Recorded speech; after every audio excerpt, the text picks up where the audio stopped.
Ribuan dosis vaksin AstraZeneca di Kabupaten Tulungagung telah memasuki masa kadaluarsa.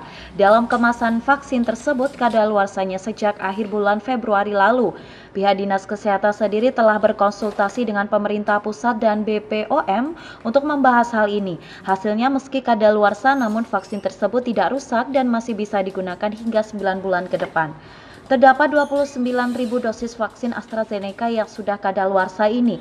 Saat diterima, masa kadaluarsa vaksin ini sudah sangat dekat, sehingga jumlah vaksin yang belum digunakan cukup banyak.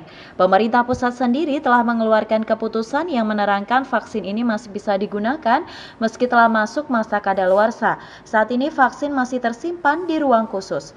Dinas Kesehatan sendiri berencana akan menghabiskan vaksin ini untuk kebutuhan vaksinasi dosis kedua dan ketiga. Secara keseluruhan, target vaksinasi dosis kedua untuk masyarakat umum sudah terpenuhi. Namun untuk vaksinasi dosis kedua bagi lansia, targetnya belum terpenuhi.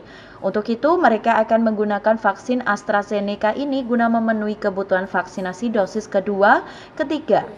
Dinas Kesehatan sendiri berencana akan menghabiskan vaksin ini untuk kebutuhan vaksinasi dosis kedua dan ketiga. Secara keseluruhan, target vaksinasi dosis kedua untuk masyarakat umum sudah terpenuhi, namun untuk vaksinasi dosis kedua bagi lansia targetnya belum terpenuhi. Untuk itu, mereka akan menggunakan vaksin AstraZeneca ini guna memenuhi kebutuhan vaksinasi dosis kedua dan ketiga. Pemerintah dalam hal ini BPOM telah mengumumkan dari penelitiannya bahwa aset yang mestinya kadaluarsa tanggal 28 Februari, hasil penelitiannya ternyata masih aman, tidak berubah baku mutunya dari sebelum tanggal 28. Nah, karena pemerintah sudah menetapkan demikian, maka ya artinya kita mengikuti alur pemerintah.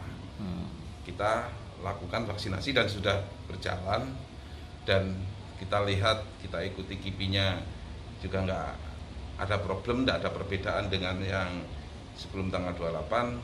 Saya harap masyarakat juga tidak terpengaruh oleh isu-isu yang tidak benar. Ini bisa digunakan sampai berapa bulan ke depan, Pak? Ini, Pak? Kalau menurut rilisnya pemerintah itu sampai 9 bulan. Sampai 9 bulan. Ya. Upaya dari Dinas Kesehatan sendiri, Pak, untuk segera menghabiskan stok vaksin yang masih tersisa bagaimana? Ya, kita mengikuti dengan target pemerintah. Target pemerintah untuk vaksin kedua untuk umum itu minimal 70%, dan alhamdulillah kita sudah melewati. Kemudian lansia minimal 60%. Nah, ini yang belum kita lewati karena vaksin kedua kita masih 49%. Maka kami berharap untuk seluruh masyarakat Tulungagung, khususnya lansia, itu segera mendatangi tempat-tempat vaksin yang sudah kita sediakan di masing-masing fasilitas kesehatan terdekat. Untuk sementara, pihak Dinas Kesehatan tidak akan mengajukan permintaan vaksin merek tersebut. Sedangkan untuk merek lain seperti Sinovac dan Pfizer, mereka masih membutuhkannya. Dari Tulungagung, Shogi Pamungkas, KSTV.